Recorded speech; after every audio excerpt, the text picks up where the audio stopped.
Welcome, champions. It's time for another story time Saturday. Today's gonna be a little bit deep. Delve a little deep into my life. It's alright.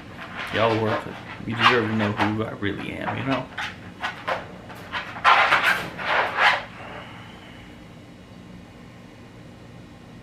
In order for the story to make sense, I'm gonna have to do a little bit of a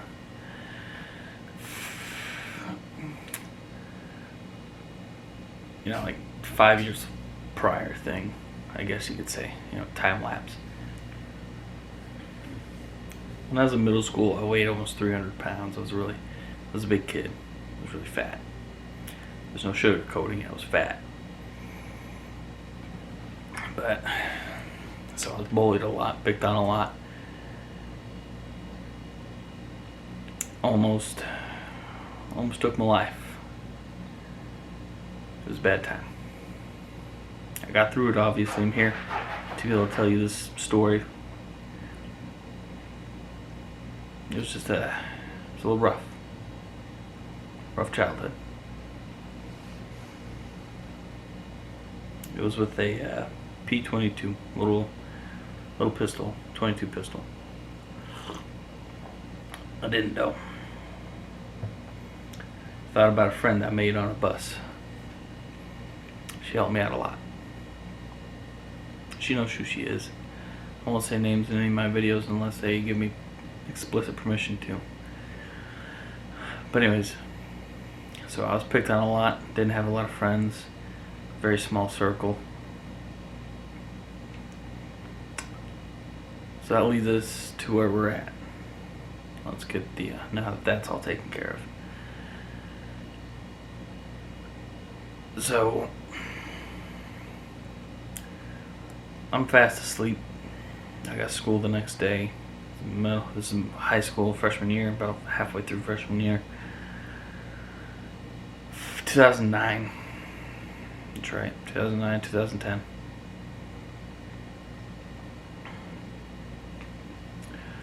My older sister wakes me up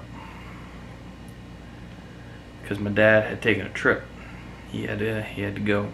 He had somewhere.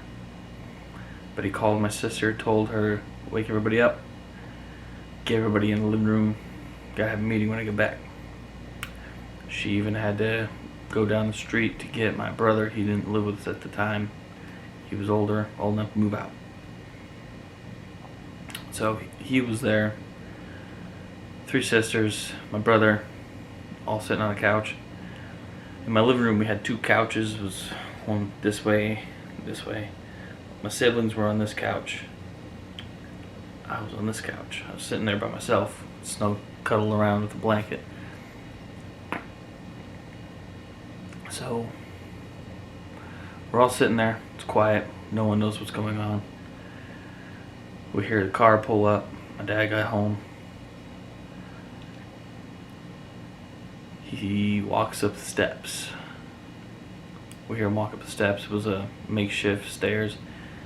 We lived in a really small backwater town. Trailer caught on fire 7-10 times we lived in it. So we had to remake the steps even to get into the house.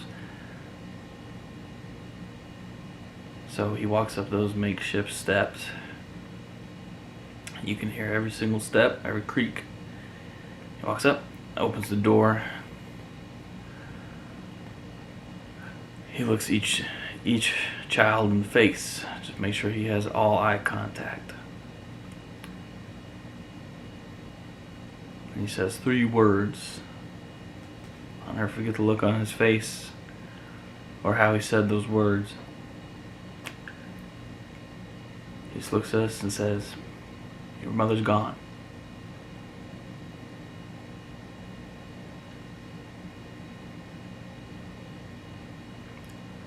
I had previously talked to her the night before. She was coughing a lot in the kitchen. She was hacking up a lung. It was really bad. I didn't understand what was going on. I thought she was just coughing. So I went out, checked on her, asked, "Mom, you alright? Sure you okay?" She said, "Yeah, it's alright, it's alright. Just go back to sleep, you have school." I said, "Alright." I love you, Mom.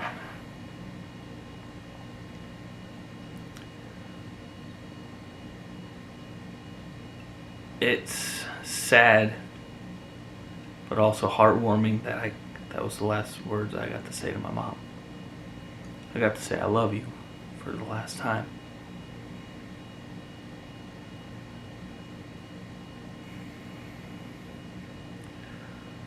So obviously the family just broke out in tears. I was sitting there alone, just kind of staring.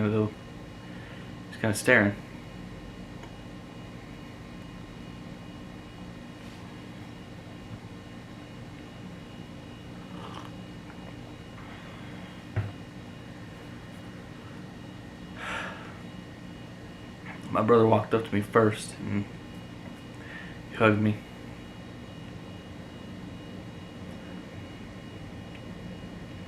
And then my sister and everyone just kind of sat there, crying. I don't know for how long. I can't remember really. Eventually I went back to my room. I had to go, just to go back to sleep. I woke up around 10 o'clock. I think some people from school, not my friends anyways, my sister's friends, they walked into my room just to give me their, condolences. Just to make sure I was okay. I'm the youngest of 5, so it was different. So I was awake at the time. They went back to school. So at this point, I thought to myself, I have 2 options. I can sit here and sulk, or I can do what my mom would have wanted me to do, and that would be get up and go to school. So that's what I did. Just got up, I got dressed, put my backpack on, just walked out the back door, walked to school. I walked every day I walked to school. It was a small town, didn't really need a ride. It would have been nice, but it was better to walk. So I get to school around this time as PE. Suddenly I am the center of attention. Everyone's just talking to me, coming up to me,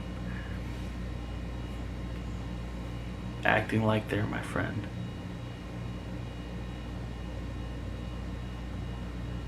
Now, if you remember from the story I told you, I didn't have many friends. So obviously right away I knew what it was.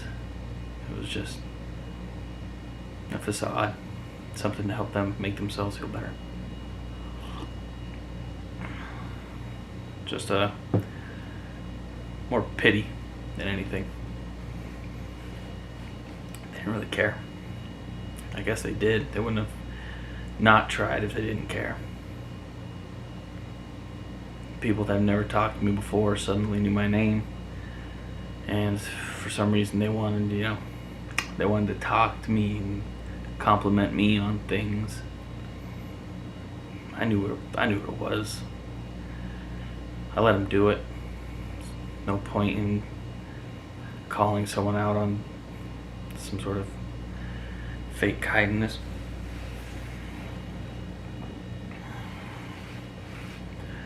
But from that day on, I really buckled down on myself. I rarely missed school. Didn't matter about anything anymore. I had a mission that I knew I had to do. I had to do this for my mom. But fast forward a little while to my mom's funeral. It was in this little church. She was awake. The coffin was at the front. bunch of pews. You just walk down the front to get to her coffin.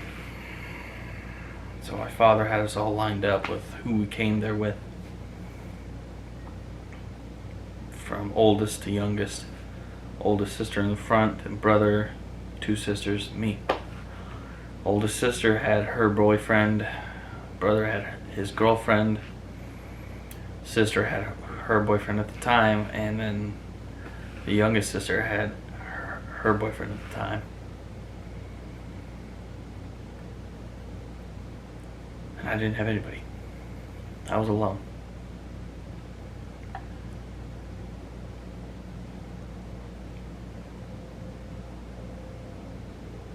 I just remember staring down at my mom with just a little bit of blood on her lips still. She was wearing the same shirt she was wearing the night that they took her away in the hospital, in the ambulance.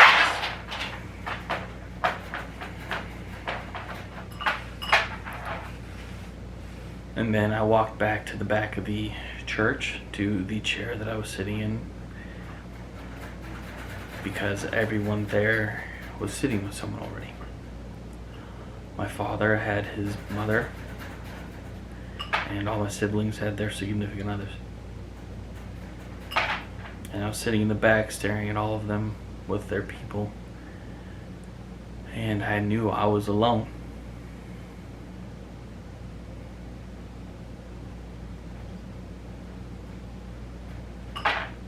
But I've always had that complex. I always knew that I was going to have to go through things alone sometimes. I knew that sometimes the pain was going to be great, and you were always going to have to do something alone.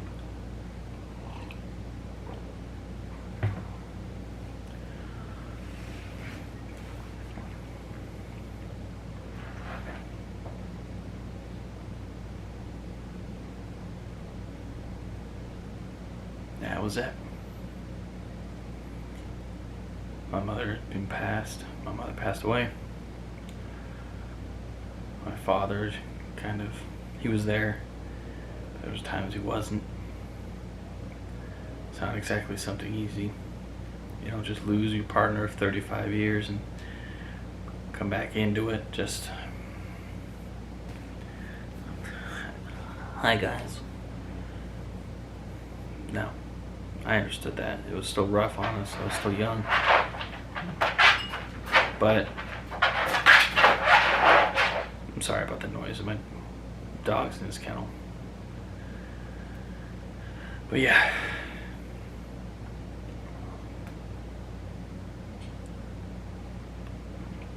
I was going to wrap this up with a little bit of a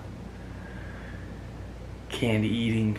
I found some candies at a little art store, the cute little things. Like one's a little Wonder Ball prize.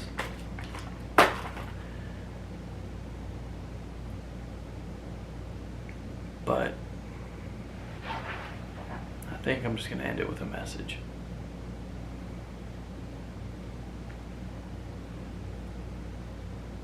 Sometimes you're going to have to go through painful storms alone. It's not easy. Most don't make it through to the other side.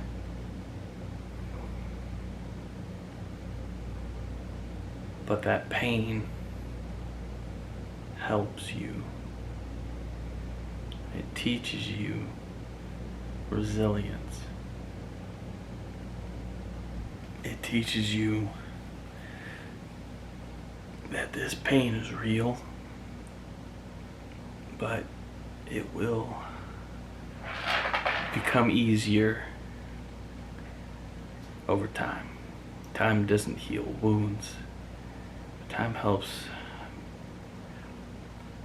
teaches you how to cope with it. That pain is a lesson. The pain is a driving force. Yes, it happened. I still grieve to this day because I don't know how she died. I don't know how my mom passed away, no.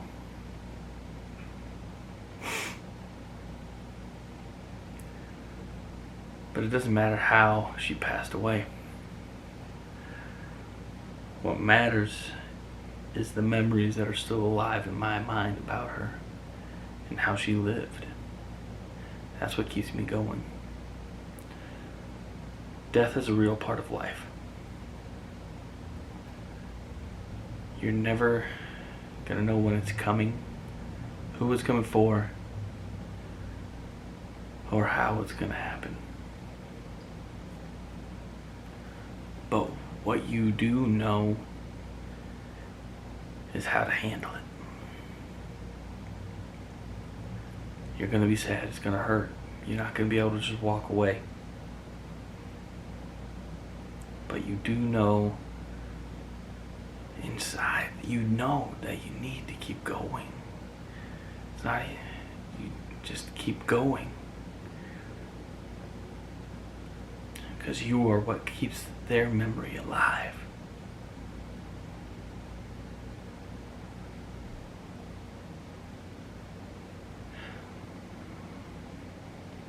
Stay hard, champions. This desert can't kill us.